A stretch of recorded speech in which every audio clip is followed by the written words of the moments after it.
Notification ఇచ్చి పరీక్షలు పెట్టాలనుకుంటూ పెట్టిన పరీక్షల ప్రశ్న పత్రాలు జిరాక్స్ సెంటర్లలో ఎక్కడ పడితే అక్కడ చౌరస్తాలలో పల్లి బఠానీలు అమ్మినట్టు అమ్మితే పరీక్షలు రద్దయిపోయినాయి.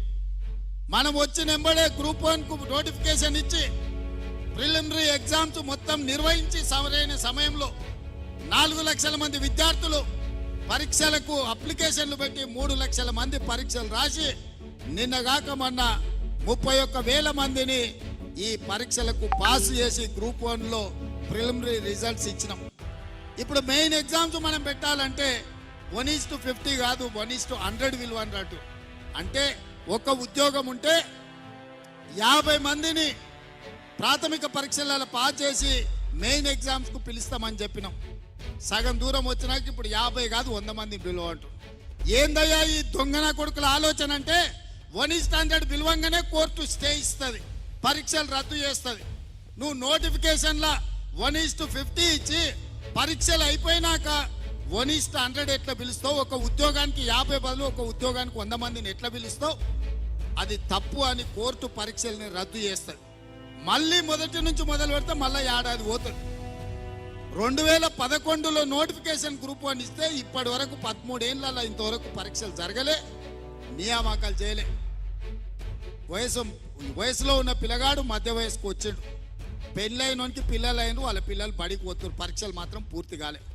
నేను ఏదైనా చేసి డిసెంబర్ లోపల పరీక్షలు చేసి దాదాపుగా 1000 మంది గ్రూప్ 1 ఆఫీసర్లను తెలంగాణ రాష్ట్ర నిర్మాణంలో ఫలితాలు ఇచ్చి వాళ్ళను అధికారులను చేయాలని నేను చూస్తుంటే ఈ దొంగలంతా గూడుపుటాన్ని చేసి ఆ పరీక్షలు పోస్ట్ పోన్ చేయమంటారు.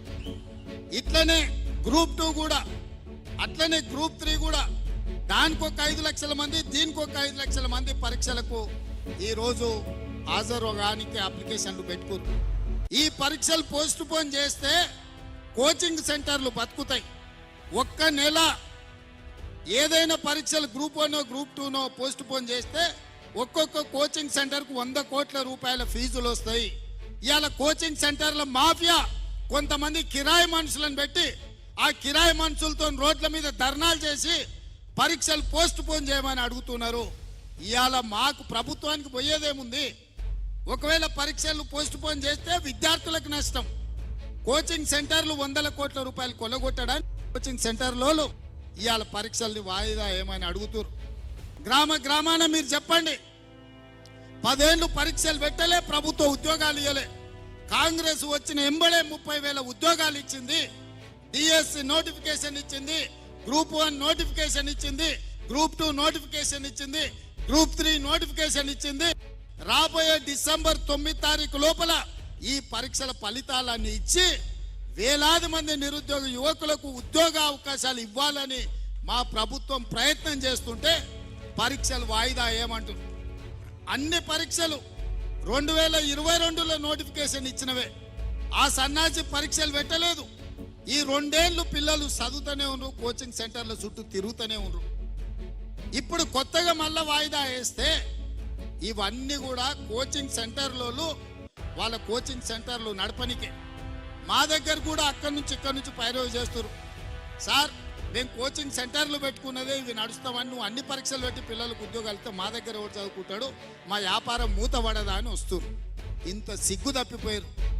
నిరుద్యోగ యువకుల బలహీనతను వ్యాపారంగా మార్చుకోవాలని కొన్ని కోచింగ్ సెంటర్ల యజమానులు ఈ ఆర్టిఫిషియల్ ఉద్యమాలను ఇవాళ మన కళ్ళగట్టినట్టు చూపించాలనే ప్రయత్నం చేస్తున్నారు.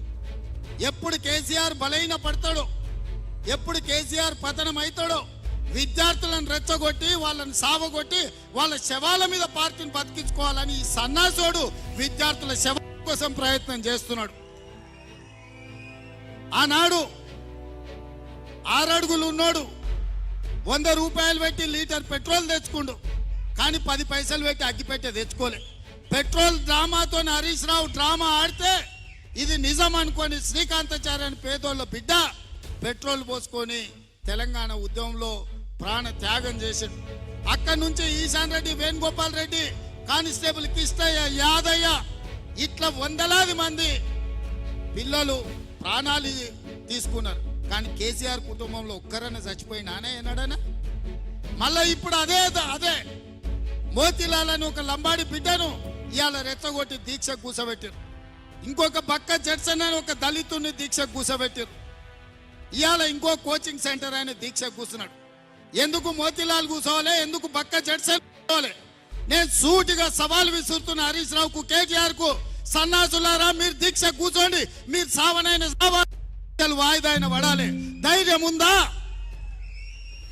రాండి ఉస్మానియా యూనివర్సిటీకి వచ్చి ఆర్ట్స్ కాలేజ్ ముందల బామార్దుల ఆమరణ నిరాహార దీక్ష కూర్చోండి. గ్రూప్ 1 పరీక్షలు, గ్రూప్ 2 పరీక్షలు, గ్రూప్ 3 పరీక్షలు, డిఎస్సి పరీక్షలు వాయిదానన్న పడ, లేకపోతే మీ ప్రాణాలన్న పోవాలి నినాదంతో మీరు ఆర్ట్స్ కాలేజ్ ముందల దీక్ష చేయండి. మేము కాపలా ఇస్తాం, మిమ్మల్ని ఎవ్వడు ఆపడు, సూతం ఎన్రోల్ చేస్తారు.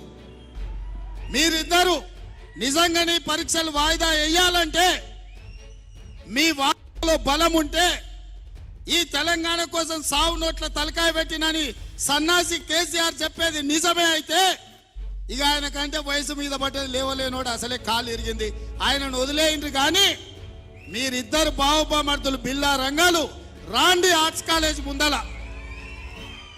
మా ఎన్ఎస్యుఐ యూత్ కాంగ్రెస్ కార్యకర్తలు కంచేసి కాపాడతారు మిమ్మల్ని. పరీక్షలు వాయిదా పడే వరకు మీరు నిరాహార దీక్ష చేయండి ఆర్ట్స్ కాలేజ్ ముందల. అది మాత్రం చేయరు. పొద్దుటి పూట తింటారు, రాత్రిపూట తాగుతారు, మీరు మాత్రం సంతోషంగా ఉండాలా? పేదోళ్ళ పిల్లలు దీక్షలతోటి, ఆమరణ నిరాహార దీక్షలతోటి పేదోళ్ళ పిల్లల ప్రాణాలు బలి ఇవ్వడానికి ఇలా బావబామర్దులు ఇద్దరు కలిసి కుట్ర చేస్తారు. ఇవాళ అందుకే విద్యార్థులకి వేదిక మీద నుంచి నేను విజ్ఞప్తి చేస్తున్నా, వాళ్ళ పార్టీ బలహీన పడ్డప్పుడు, రాజకీయంగా వాళ్ళు సచ్చినప్పుడు విద్యార్థులను చంపి ఆ శవాల మీద పార్టీని నిర్మించుకోవాలని కుట్ర చేస్తున్నారు. ఇవాళ కొంతమంది విద్యార్థులను రెచ్చగొట్టి వాళ్ళ భావోద్వేగాలతో రాజకీయంగా లబ్ధి పొందాలని చూస్తున్నారు.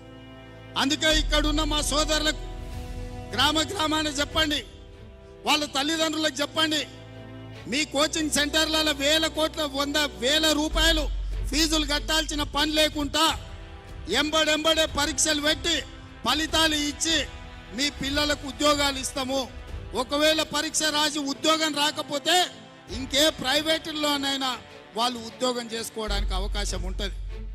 పరీక్షలు నిర్వహించి ఫలితాలు ఇవ్వకపోతే సంవత్సరాల కొద్ది పేదోళ్ళ పిల్లలు కోచింగ్ సెంటర్ల చుట్టూతో తిరిగి ఇటు ఇంటికి రాలేక, పట్నంలో ఉండలేక వాళ్ళు అన్ని రకాలుగా దెబ్బతినిపోయే ప్రమాదం ఉన్నది.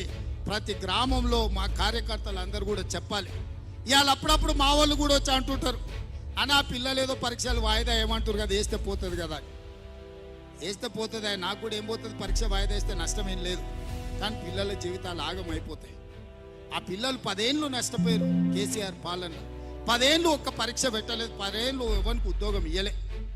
ఇవాళ నేను అవన్నీ చూసి వచ్చినాను కాబట్టి పిల్లలకు సరైన సమయంలో పరీక్షలు పెట్టాలని అనుకుంటున్నాను. అవి వాయిదా వేయడానికి ఒక పక్కన టీఆర్ఎస్, కొంతమంది కోచింగ్ సెంటర్ల ఓనర్లు కుట్రలు చేస్తున్నారు. ఇవన్నీ కూడా ప్రజలకు వివరించాల్సిన బాధ్యత మీ అందరి మీద ఉన్నది. పరీక్షలు వాయిదా వేస్తే కాంగ్రెస్కి వచ్చే నష్టం లేదు, మీ సోదరుడిగా నాకు పోయే కష్టమేం లేదు.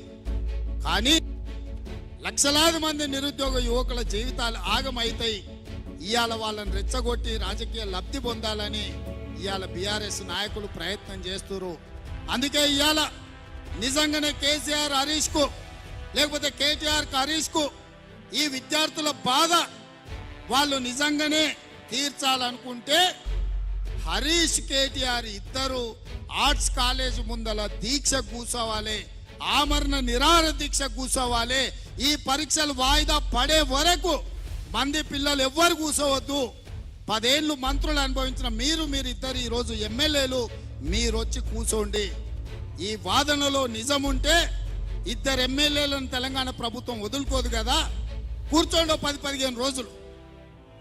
మీరు చెప్తున్న వాదన నిజమైతే 10-15 రోజులు దీక్ష కూర్చోండి ఆర్ట్స్ కాలేజ్ ముందల. ఇన్నేళ్ళు మీరు పదవులు అనుభవించారు కదా, ఈ పేదోళ్ళ పిల్లల త్యాగాలతోటి. ఆ పేదల పిల్లల కోసం లక్షలాది మంది నిరుద్యోగ యువకులకు ఒకవేళ మా ప్రభుత్వంలో అన్యాయం జరుగుతుందని ఈ బావబామర్దులు బిల్లారంగాలు అనుకుంటే వీళ్ళెందుకు కూర్చోరు దీక్షకని నేను అడుగుతున్నా. గ్రామాలలో మీరు నిలదీయండి, మన చెప్పండి, మనం కాదురా ప్రాణాలు ఇచ్చేది. ఇప్పుడు వాళ్ళని కూర్చోబెట్టూరు, పట్టుకొచ్చూరు, కూర్చోబెట్టూరు, కట్టేయమని చెప్పూరి ఆర్ట్స్ కాలేజ్ ముందల. అప్పుడు తెలుస్తుంది. అందుకే మిత్రులారా, నా సూచన ఒక్కటే, ఈ ప్రభుత్వం వచ్చింది, ఈ ప్రభుత్వం ఆడబిడ్డలకు ఆర్టీసీ బస్సు ఉచితంగా ఇచ్చింది, ఈ ప్రభుత్వం 500 రూపాయలకే సిలిండర్ ఇచ్చింది, ఈ ప్రభుత్వం ఇందిరమ్మ ఇండ్లు ఇచ్చింది, ఈ ప్రభుత్వం రాజీవ్ ఆరోగ్యశ్రీ అమలు చేసి ఈ రోజు 10 లక్షల రూపాయలు పేదోళ్లకు అందుబాటులోకి. ఈ ప్రభుత్వం 15 ఆగస్టు లోపల 2 లక్షల రూపాయల రైతు రుణమాఫీ చేస్తా అని చెప్పింది. చేసి తీర్థమని మా మంత్రివర్గం నిర్ణయం తీసుకున్నది. ఇన్ని మంచి పనులు చేసి ఈ ప్రభుత్వం 30,000 ఉద్యోగాలు ఇచ్చింది. ఇంకా గ్రూప్ 1, గ్రూప్ 2, గ్రూప్ 3 డిఎస్సి నోటిఫికేషన్లు ఇచ్చి పరీక్షలు పూర్తి చేసి ఈ సంవత్సరం ఆఖరి లోపల నిరుద్యోగ యువకులకు ఉద్యోగాలు ఇవ్వాలని కంకణం కట్టుకొని బయలుదేరింది. ఇన్ని పనులు ఈ ప్రభుత్వం సంవత్సరం తిరిగే లోపల చేస్తే కేసీఆర్ కు, బీఆర్ఎస్ కు పుట్టగతులు ఉండవని కుట్రలు చేస్తుండ్రు. ఈ కుట్రలన్నిటిని కూడా గ్రామాన చెప్పాల్సిందిగా మిమ్మల్ని కోరుకుంటున్నా. ఇక వచ్చేటివి మీ ఎన్నికలు. మా ఎన్నికలు అయిపోయినాయి. వేదిక మీద ఉన్న నాయకులందరికీ పదవులు ఏదో ఒకటి వచ్చినాయి. నిన్న 35 మంది కార్పొరేషన్ చైర్మన్లు ఇచ్చినాం. మీరు ఒక్కసారి పేర్లు చదువుని. ఒక్క పైరవికారు లేడు, ఒక్కడెవడో ఎక్కడి నుంచో వచ్చిండని లేదు. ఎస్సీ, ఎస్టీ, బీసీ, మైనారిటీ సెల్లుల చైర్మన్లకు ఇచ్చినాం, జిల్లా పార్టీ అధ్యక్షులకు ఇచ్చినాం. మొన్న ఎమ్మెల్యే టికెట్ ఏదైనా అనుకోని పరిస్థితుల్లో రాకపోతే వాళ్ళందరికీ ఇచ్చినాం. ఇవాళ చైర్మన్లు 2 సంవత్సరాల కోసం వేసినాం. ఇవాళ పేపర్లల్లో ఇవాళ పేపర్లలో పేర్లు రాసేది. ప్రతి కాంగ్రెస్ పార్టీ కోసం కష్టపడ్డోళ్ళకే ఇచ్చినాం. ఒక్క పైరవికారుని కూడా ఇయ్యలేదు. మొట్టమొదటిసారి కాంగ్రెస్ పార్టీ చరిత్ర